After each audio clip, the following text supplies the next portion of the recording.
everybody? Welcome back to another episode of The Real Heroes Show. You got Corey and Nick with you here, and in this video, we are going to do some non-spoiler and then some spoiler talk on Edgar Wright's new movie, Last Night in Soho. Nick, how are you today, bud? I'm doing well, but I'm tired as hell. Yeah, do you have a long Halloween weekend? I did. I certainly did. That's good. It's good, though.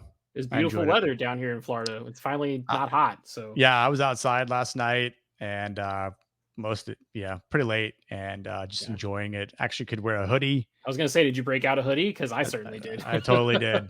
Nice. A hoodie. Yeah, I was loving it.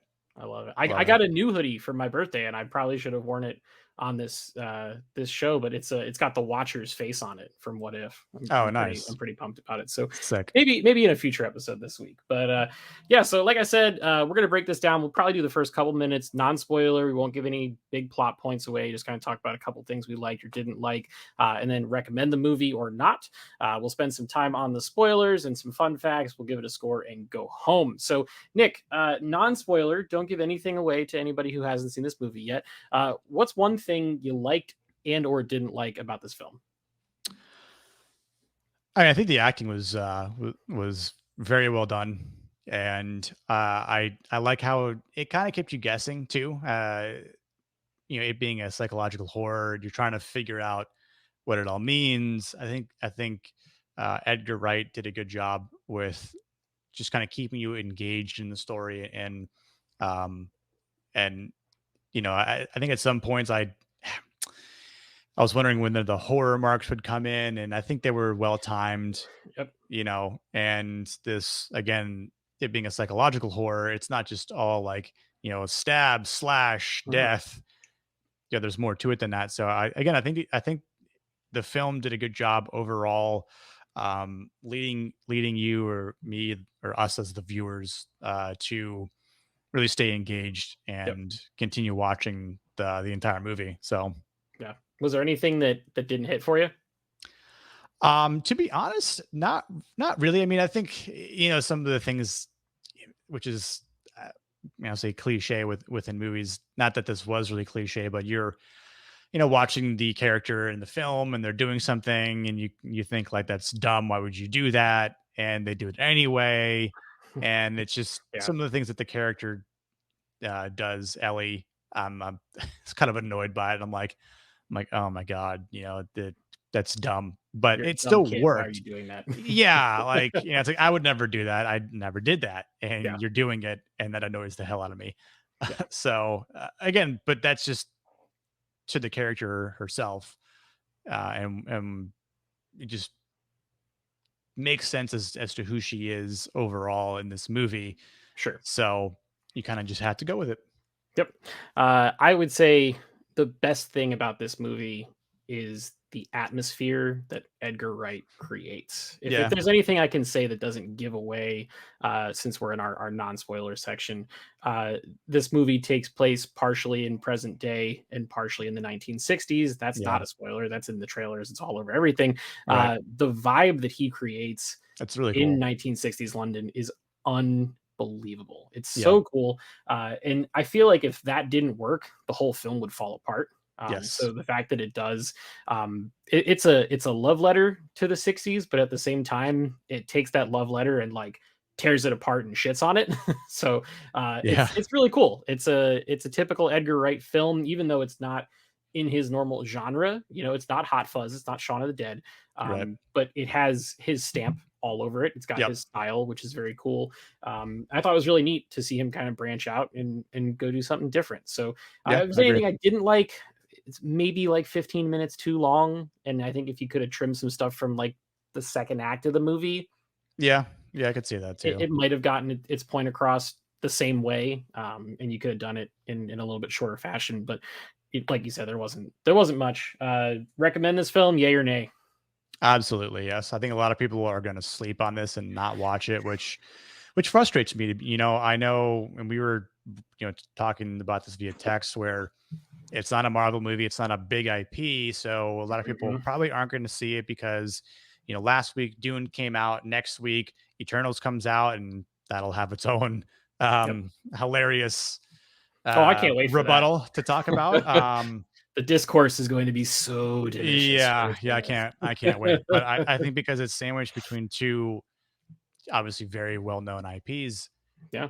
it's tough to kind of stand out on its own. And uh it's unfortunate. I like that it's a psychological horror that came out in the month of October.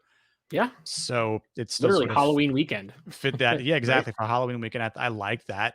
Yeah. And yeah, I would highly recommend it. I've texted a couple people saying that I saw it and that like you need to go see this and don't sleep on it. So Yep. for anyone that's watching, do not sleep on this movie. I don't think you'll regret it at all Yeah. by No, I watching it.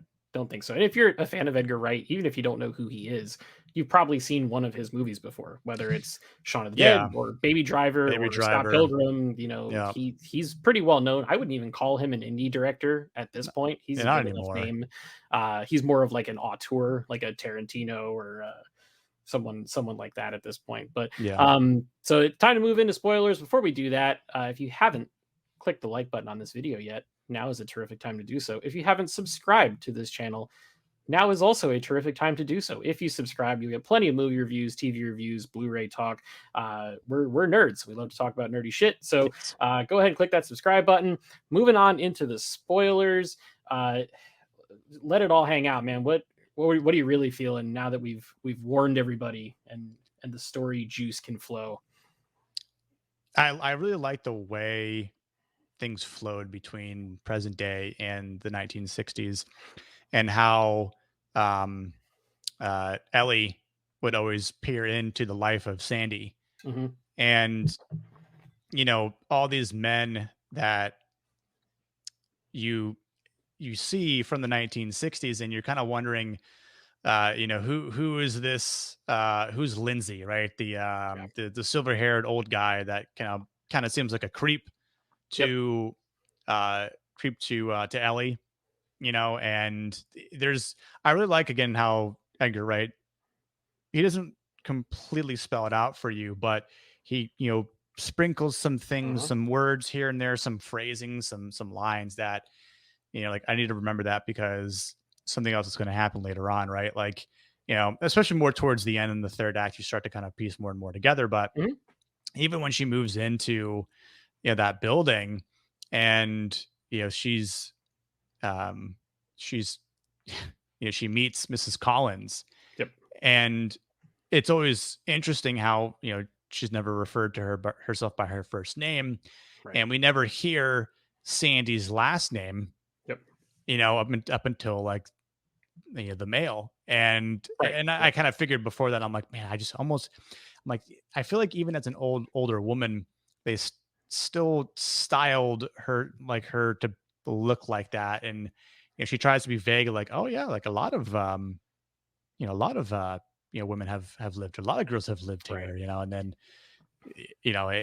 I like the suspense, and of course just some of the, the when it actually happens, when poor what's his face, uh uh John, when Johnny goes, he was just Yeah. a nice kid, man. he Hey, he nice he was guy. just a nice guy, just wanted to be Yep. Ellie's friend in fashion school. And just he wasn't even trying to be like creep, but like when Right. she's like, come home, and he was like, wait, are you for real? And she's like, yeah. And I'm like, that's this isn't gonna bode well. Yep. Um, and I didn't even think about it until after that, when she was like, I would have killed him, and Hmm. I'm like, Of course you would have. of course, because he's another man and you've Yep. killed plenty of men in that room. Yep. But just that scene, where even the scene itself is a little misleading, where you think that Sandy was the one that died. Hmm. Yep. The whole And movie sets you up to think that. yeah, Right. Yeah. yeah. And even like obviously in the trailer was well done too. But Yeah. yeah, just when the twist comes and you're like, oh damn, that was dope. I enjoyed that twist. And I mean, obviously, Anya Taylor Joy, she was It's fucking fantastic, dude. phenomenal. She's so good. She's so talented. She's It's ridiculous. talented. She's obviously very gorgeous. Yeah. And it's funny, before the movie, I don't know if I sent it to you, but there's a clip that she posted on her Instagram of her singing Downtown. downtown, Yeah, it's and awesome. it is just chilling. I'm like, Yep. I couldn't even know I didn't know she sung like that. And it was just so beautiful. And I'm Yeah. like, I could fall asleep to this, Yeah. and it was lovely. And of course, we only see a part of that in the movie. And I'm like, damn. Yeah, it's like a verse and a chorus, and that's it. Yeah, I was hoping we would get the whole song, Yeah, man. but no, we didn't. We got snubbed. Maybe that's a part of my dislike that we didn't get the whole song Not in the enough actual downtime. movie. Yeah.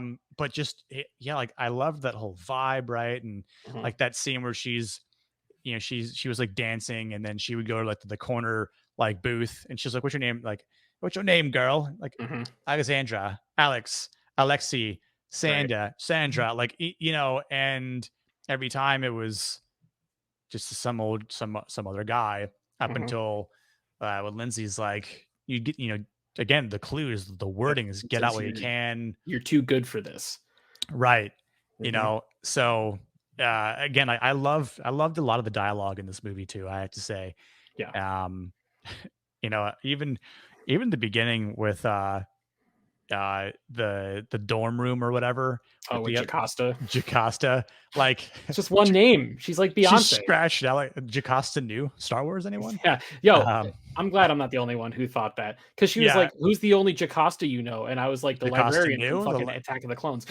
yeah, I'm like, so interesting, but It's funny. yeah, man, that just that kind of gave me not anxiety, but just annoyed the hell out of me to be Mhm. around that. I'd have been like, nope, I'm out. Peace. Yeah. Peace. It I'd it done the same almost thing. it I'd almost find felt another place to live. like a high school, college Yes. comedy drama type thing. You Yeah. know what I mean? Like, where it's Yeah. like the popular girls bully The Mean Girls. Yeah. yeah, it's like a Mean Girls type thing. Which when the movie started, I didn't expect it to go that way, but I trust Edgar Wright and I trust the process. And like this movie takes like probably a good 60 or 70 minutes before it starts to really clue you in on what the movie really is and what it's trying to get accomplished. And then when it Yeah. does, it's just like an onion. It just like comes apart and Yep. layer after layer after layer, which is really cool. Yeah. Like you mentioned, the dialogue that is that is part of what you get when you have an auteur type thing where the director also writes the film and edits the film and Yep. picks the music and all that. Like this is his vision and Yep. it's what he wants. It's the same type of thing where, like a James Gunn with a Suicide Squad or Guardians of the Galaxy, where the music isn't chosen afterwards. The music is picked first and then the scene is built around the music. Like Right. you wouldn't typically think that that's the way that it's constructed, but it is, and everything has a purpose. Everything that Edgar Wright does in this movie is to clue you in on this mystery so that if you watch it a second time, you'll pick up on so much more and you'd be like, "Holy shit, how did I miss that?" Like Yeah. that's great. It's almost like a horror movie and an Agatha Christie mystery kind of like smushed together to a degree. I thought all that was phenomenal. The camera work is very, very good.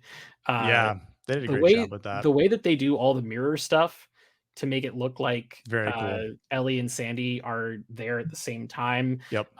when Matt Smith's character gives her the hickey, and it's literally happening to both of them at the Yeah. exact same time, like, the amount of, uh, look-alike doubles they probably had to use for each of the characters to film it, like, that's a lot of stuff they probably did in camera. I bet there's probably not a ton of like visual effect work done there. Yeah. And it's just really, really brilliantly done. Um, the music was phenomenal. Yep. I love the music of the 60s. And Yeah. it's Yeah. funny because the movie kind of treats it like everybody makes fun of Ellie for being a fan of the music of the 60s. Even the Yep. people that are old are like, that's my music. Why would you listen to that? I'm like, Right. these are great tunes and they make for a really really great soundtrack for a movie. Yeah. I mentioned the atmosphere before, like just the fact that I think he posted something on Twitter about how they shut down Soho overnight Yes. while they Yeah. were filming this, and they literally transformed the actual city into the 1960s version of it, and they had all the old cars and everybody in the old, like it's a little bit of a period piece, which is uh pretty incredible. um and I just thought it was a really, fun 2 hours to kind of just like zap out of the real world for a little bit. You know, like Yeah. there are some elements to it. Like, yeah, it's a ghost story at the end of the day, right? But you go with it. You just because they set it up so well that when they start putting the main course out on the plate, you're like, yeah, you know what? I like what you're serving. I'm gonna keep eating it. And then by the time you get to the end, all that foreshadowing, uh, leading up to the big twist at the end, which sadly, uh, the lady who played the older version of Sandy, she's the same lady that played Lady Tyrell in Game of Thrones, the "Tell Cersei it was me" lady. Yes. Yep. She passed away like right after production was done. So this was the final Ah, movie that she ever made in her career. And I thought she was fantastic in it. she Uh, she, was. she anchored the movie. You know, the early setup of, you know, no men after 8 p.m. Why Yep. wouldn't you want men to be there after 8 p.m.? Well, you know now because of all the shit she did in that room after 8 p.m. When she used the French restaurant as an excuse for why it smells. Yep. When in reality, it's probably because of all the bodies that she stuffed into the floorboards and the Ye- drywall Yep. and all that. Like all that stuff was just utterly fantastic. Um, I love the fact that the one nice guy that truly genuinely wants to hang out with Ellie is named John because back in the day, John was the slang term for the name of a guy who would go out and spend a night with an escort or a prostitute. And Huh. they named the character John the one genuine good guy in the whole thing. Right. I feel like that can't be on accident. That has That's to be on probably, purpose. yeah. So, I to me, it was fantastic. I love everything he does, and it's so cool to see a filmmaker mature and grow. Like, I love Hot Fuzz and I love Shaun of the Dead and everything, but like they're they're smart comedies, right? And then this is something Right. that's so totally different from all of those. And Baby Driver was different from that, and Scott Pilgrim was different from that. It's just really neat to see somebody who can kind of do it all. I'd love to see his take on an IP. He'll probably never do it because he was supposed to make Ant Man, and then him and Marvel didn't agree on shit, and he bounced. So, Yeah. but certainly interesting. Is there anything? I know we kind of touched on dislikes in the non-spoiler part, but is there anything story-wise that didn't quite hit for you?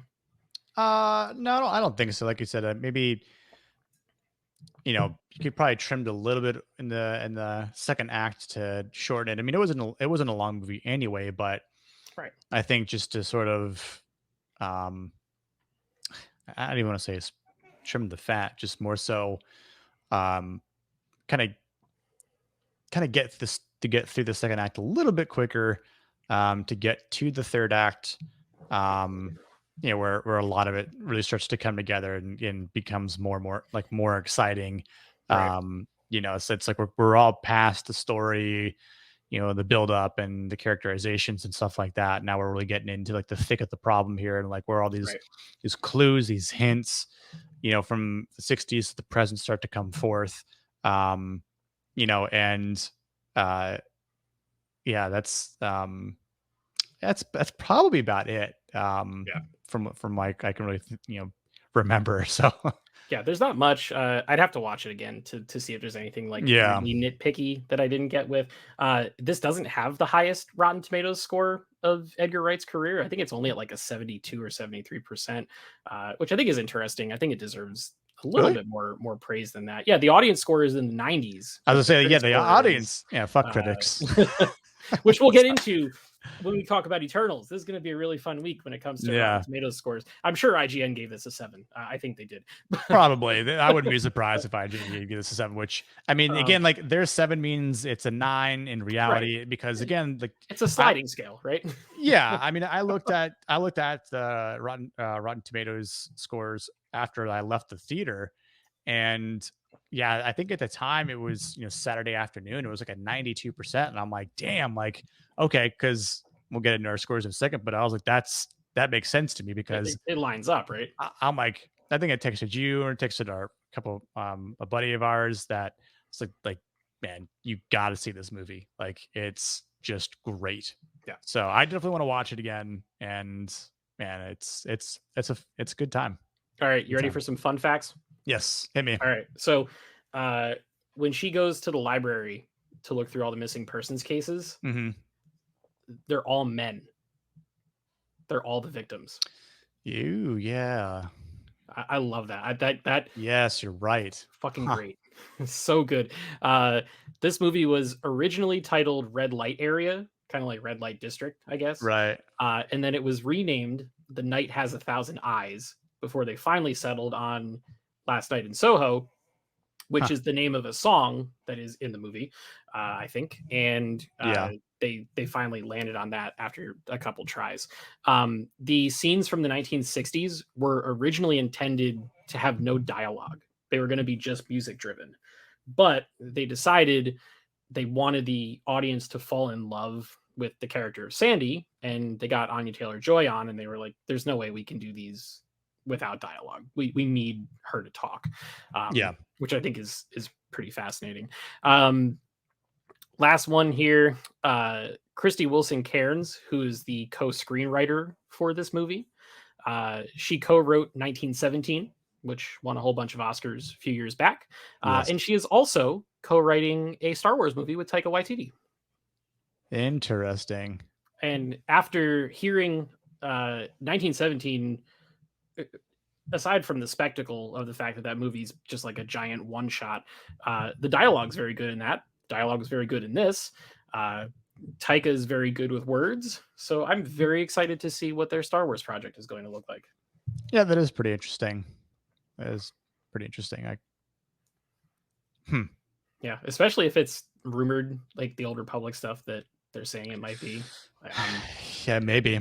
I'm in. Let's go. Let's do it.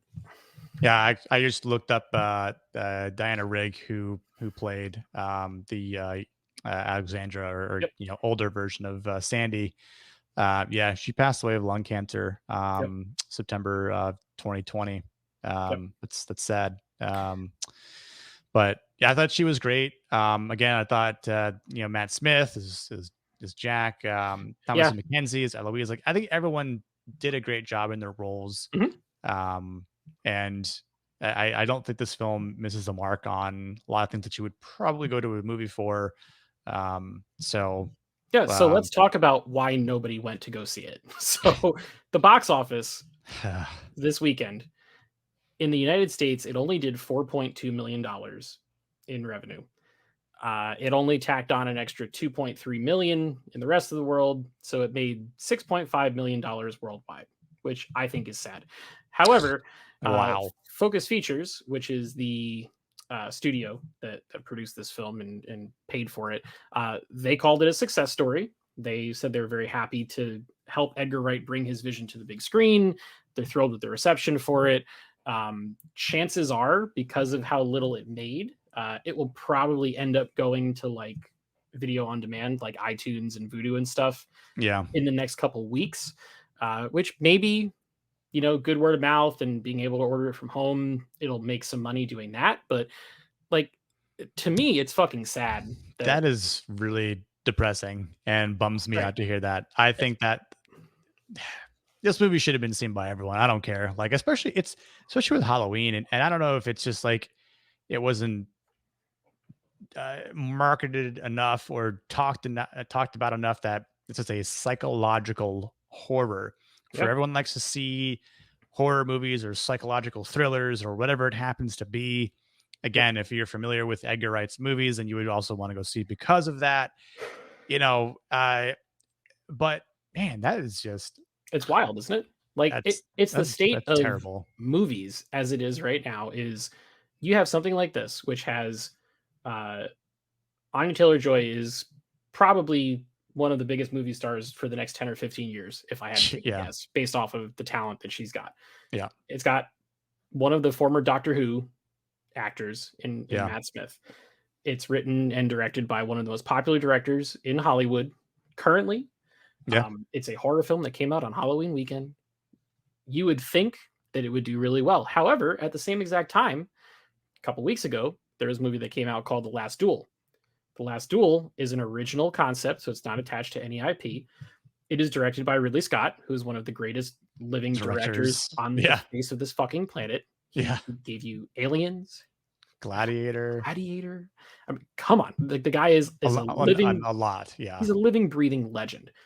the cast of that movie is fucking Jason Bourne, Stacked. Batman, and Kylo Ren. It had a budget of $100 million, and it made $18 million worldwide. And now it's getting pulled out of theaters because it's not making enough money. Oh, Like, I feel like right now, Dune is the only man. one that That's wasn't like a big Marvel type thing that actually landed. and see, I think this is where where Dune obviously was also on HBO Max, but I also think that Last Duel, which I wanted to see, Me too. I didn't get around to going to see it, but because of I didn't get to see that in theaters, I wanted to support Last Night in Soho while I had time to. But I wondered if putting those movies as well, on HBO Max or something or Amazon, if I it don't know, man. would have boosted it a little bit more. I mean, I don't know. Like, I wonder if because we're not people aren't fully interested in anything that's original or like the general Right. IP stuff. Do you play it safe and be like, we're gonna throw it on like HBO Max for like 30 days, and theaters simultaneously and see what sort of traction that builds? I mean, look, what about it's like looking at some of the other movies that came out earlier this year that were big, whether it be Suicide Squad, Godzilla versus Kong, Mortal Kombat, right?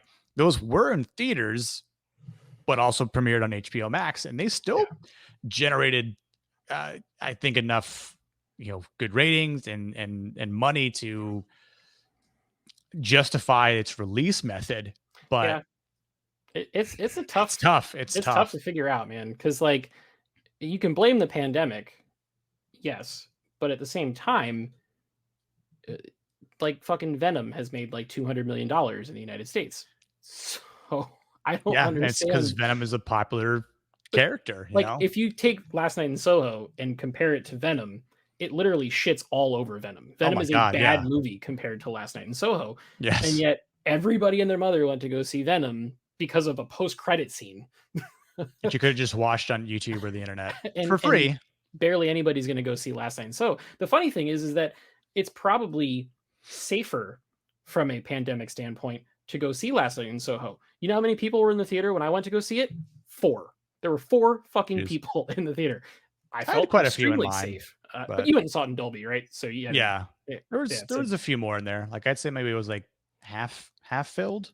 yeah, Like, it's just there was less than when I went to go see it when Doom was in theaters, or even No Time to Die.